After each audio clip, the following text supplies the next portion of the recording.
సంవత్సర ఆదాయం లక్షలోపు ఉన్న పేదలకు మహిళలకు ఉచిత న్యాయ సహాయం అందించడానికి ఉచిత న్యాయ సహాయ కేంద్రాలను ప్రభుత్వం ఏర్పాటు చేస్తుందని, పేదలు డబ్బు ఖర్చు పెట్టుకోలేని వారు ఈ ఉచిత న్యాయ సహాయక కేంద్రాల ద్వారా కోర్టులో న్యాయం పొందవచ్చని లోక్ అదాలత్ చైర్మన్ రమణ శ్రీనివాసరావు తెలిపారు. కోవూరు ఐసిడిఎస్ ప్రాజెక్టు నందు జాతీయ మహిళా కమిషన్ మరియు జాతీయ న్యాయ సేవాధికారుల సంస్థ ఆధ్వర్యంలో విధాన్ సే సమాధాన్ మహిళా న్యాయ విజ్ఞాన సదస్సు కార్యక్రమంలో ఆయన మాట్లాడారు.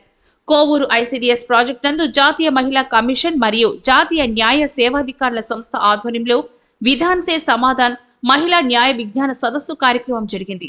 ఈ కార్యక్రమానికి ముఖ్య అతిథులుగా కోవూరు సీనియర్ సివిల్ జడ్జి శ్రీమతి పి చైతన్య, లోక్ అదాలత్ చైర్మన్ రమణ శ్రీనివాసరావు పాల్గొన్నారు. ఈ సందర్భంగా లోక్ అదాలత్ చైర్మన్ రమణ శ్రీనివాసరావు మహిళా సాధికారతపై, మహిళల హక్కులపై, పిల్లల సంరక్షణపై, మహిళా చట్టాలపై, ఆడపిల్ల మగపిల్లవాడు ఇద్దరు సమానమే పలు సూచనలు అందజేశారు.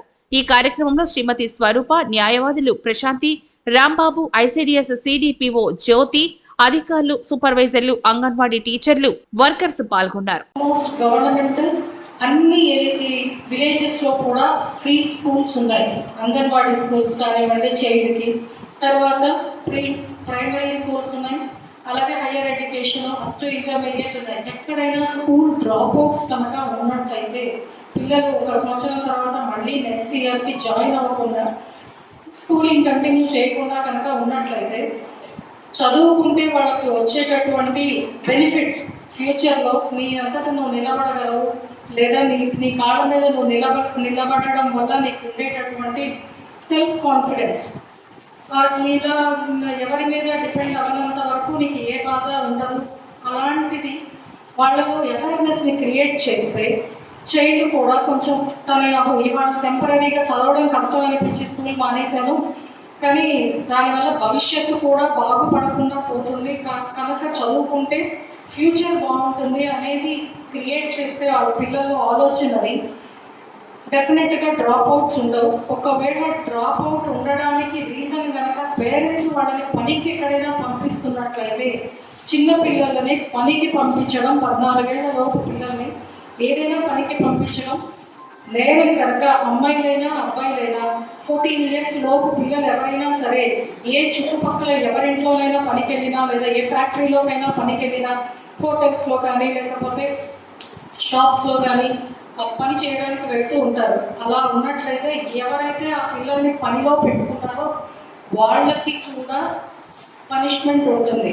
కనుక పిల్లలని పనిలో పెట్టుకునే వాళ్ళు కూడా నేరం చేసినట్లయితే పిల్లవాడు ఆ పిల్ల లేదా పిల్లవాడు వాళ్ళ బాల్యం అంతా చదువుకోవడానికి ఉపయోగించుకోవాలి, కానీ పని చేసి వాళ్ళ అమ్మనో వాళ్ళ నాన్ననో పోషించడానికో లేకపోతే వీళ్ళు తీసుకొచ్చి వాళ్ళ దగ్గర ఇవ్వడానికో కాదు. కనుక మీ చుట్టుపక్కల ఎక్కడైనా సరే చైల్డ్ లేబర్ ఎవరైనా ఉన్నట్లయితే వాళ్ళని స్కూల్కి తీసుకుని స్కూల్కి వెళ్ళమని అడ్వైస్ చేయండి. వాళ్ళ పేరెంట్స్ మీద, వాళ్ళు ఎక్కడైతే పని చేస్తున్నారో ఆ పని చేసే వాళ్ళ మీద ఒక కంప్లైంట్ని మా మండల్ లీగల్ సర్వీసెస్ అథారిటీకి రాసి పంపించినా, ఒకవేళ మీ అడ్రస్తో రాసి పంపించినా ఓకే, లేదా మామూలుగా పంపించినా సరే వీ ఎంక్వైర్ దట్ మ్యాటర్. నిజంగా ఉన్నారా లేదా, అసలు ఆ పిల్లల ఎస్టాబ్లిష్మెంట్లో పని చేస్తున్నారా లేదా అని వెరిఫై చేయడానికి అవకాశం ఉంటుంది.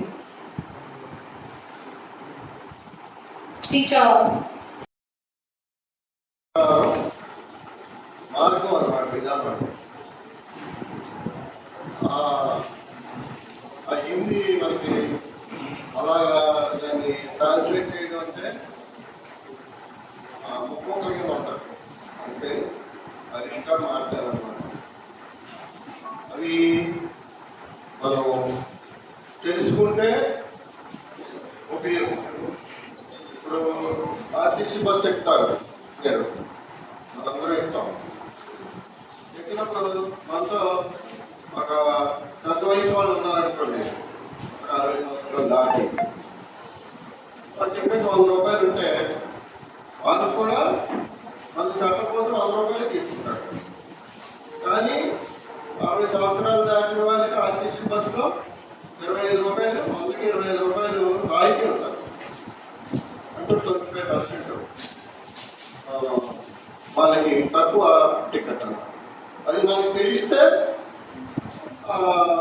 మనతో ఉన్న ఆ పెద్దవాళ్ళకి ఆ కండక్టర్తో చెప్తే 25 రూపాయలు తగ్గిస్తారు కదా, వందకి 25 రూపాయలు అంటే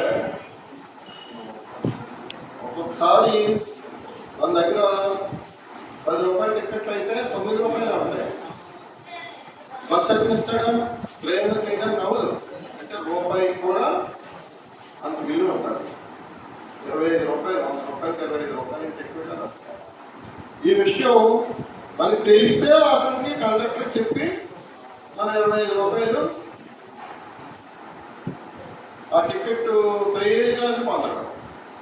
ఆ విషయం తెలియదు అనుకోండి, అందరిలాగా వాళ్ళకు కూడా 100 రూపాయల టికెట్ తీసుకోవాలి. అవునా? అంటే ఇటువంటి ప్రయోజనం మనం తెలుసుకోవాలన్నమాట. తెలుసుకుంటేనే మనకి ఆ ప్రయోజనం యొక్క ఉపయోగం పొందగలుగుతాం. అది తెలియనప్పుడు మనకి చదువు అంటే పుస్తకాలే కాదు. స్కూల్లోకి వెళ్ళి ఈ పుస్తకాలు చదవడమే చదువు కాదు. ఇటువంటి విషయాలు తెలుసుకోవడం కూడా చదువు కింద లెక్కనమాట. ఇప్పుడు చిన్నపిల్లలకి పెళ్లి చేయకూడదు అని చెప్పారు. అందరం మీరందరూ బాల్య వివాహాలు అంటే కదా, చిన్నపిల్లలకి పెళ్లి చేస్తే చిన్నపిల్లలకి పెళ్లి చేస్తే ఏంటి నష్టం? ఏమైనా నష్టం ఉందా? ఏం నష్టం?